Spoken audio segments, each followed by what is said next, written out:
So I wanted to break away from the usual formula and try something new. So I made a gunslinger build, if you will. Main weapon being the rapier gun and anti-pistol. The end result's turning out to be something really interesting because it just melts through NPCs, but the clear trouble is definitely boss fights. And you'll see what I mean in a minute.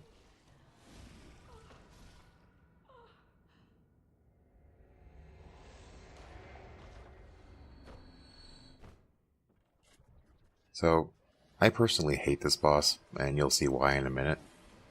I try to stick to the theme of the build, which is to be more range versus melee. So I get a little overexcited with the guns, if you will. At this point, my rapier gun is about, I want to say +7 with really basic gems. At the same time, I'm testing the damage output of the cannon. Somehow I got a stagger there. I didn't even know it was possible with the cannon, but you learn something new every day, I guess. I'm not going to pronounce this weapon's name. It's German and it's a tongue twister. But the rapier gun is a really interesting weapon because it's really fast. Once you get the upgrades and you get the scaling go with your skills, it does a whopper. Problem is, you can't really use it as a pure gun until way later, until you get really good chalice gems, and preferably around +9 to +10 if you really want to get dedicated to it. As you can see, the main issue right now with bosses is that using the gun alone isn't enough, especially at an early stage like this. So you really gotta rely on just gun spamming for parries or using your basic attacks. Dodge, hit, dodge, hit. And right here you're about to see the biggest reason I hate this boss so much.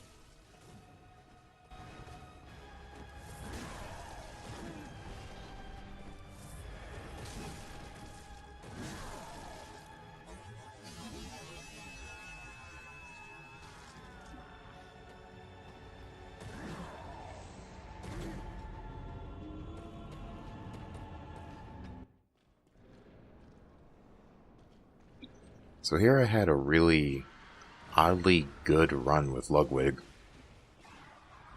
The gun at this point, I believe I got to either +7 or +8. I'm pretty sure it's +7, but I have better gems on it from doing a little bit of Chalice dungeons. I use Volnir here because he kind of has to be a mandatory distraction in order to get any kind of, I guess you could say, data done. Because I need to see how much damage both the cannon and the pistol are doing. This build involves mostly skill and blood titch scaling, so I need to be able to see what the damage increase is versus the other scalings, I don't know what you would call it. Towards the end here, I have basically run out of bullets, and I had to rely on mostly melee because, again, bullets just aren't enough at this point yet.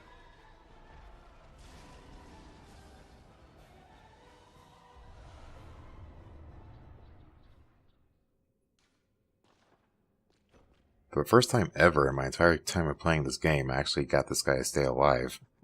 Ironic, because it was on the first time with an experimental build. But, hey, I'll take what I can get. Unfortunately, though, he doesn't really say anything. He just kind of oddly laughs to himself. So, here was an odd quirk I found on my way to the one Reborn. I saw a speed run of a guy doing this as a shortcut, to a sense. So I mimicked it, and it sort of worked. My body disappeared. The game was about to register me dead, but I'm running around. My controls were all messed up, though. I was pushing my analog stick up and down, and it would either be reversed or just completely off-center. So I'm sitting here trying to figure out what the hell to do, and I get the idea, okay, maybe I should quit and log out and see if it'll reload my body or something. Give it a minute, and sure enough.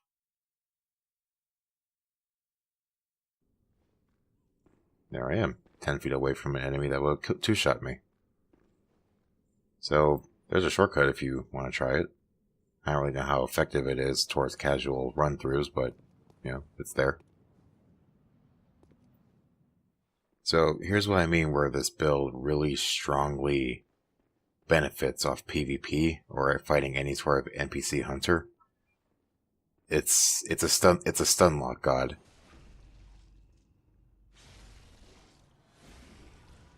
The visceral alone from the bloodtitch and skill scaling is already causing the backstabs and parries to do a crap ton of damage without claw mark.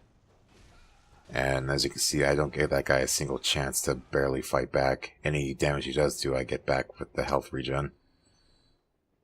Same story with this guy. He gets a few hits because I decided to go for the item first like an idiot. Regain myself, figure out what I'm doing, and make a plan, and go. So, same deal. Just keep shooting. Get the bone marrow ash for stronger hits, whittle his health down little by little, and just keep gunning away.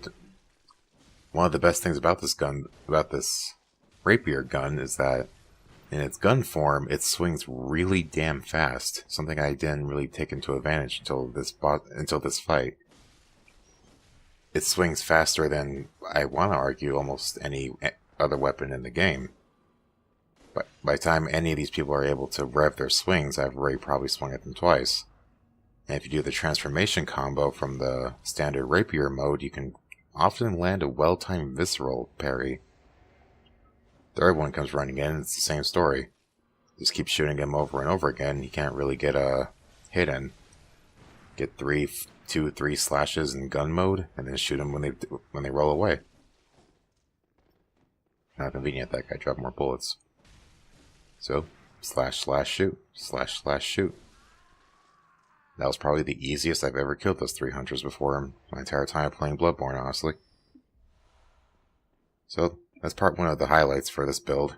We'll see what happens when I get further into the game.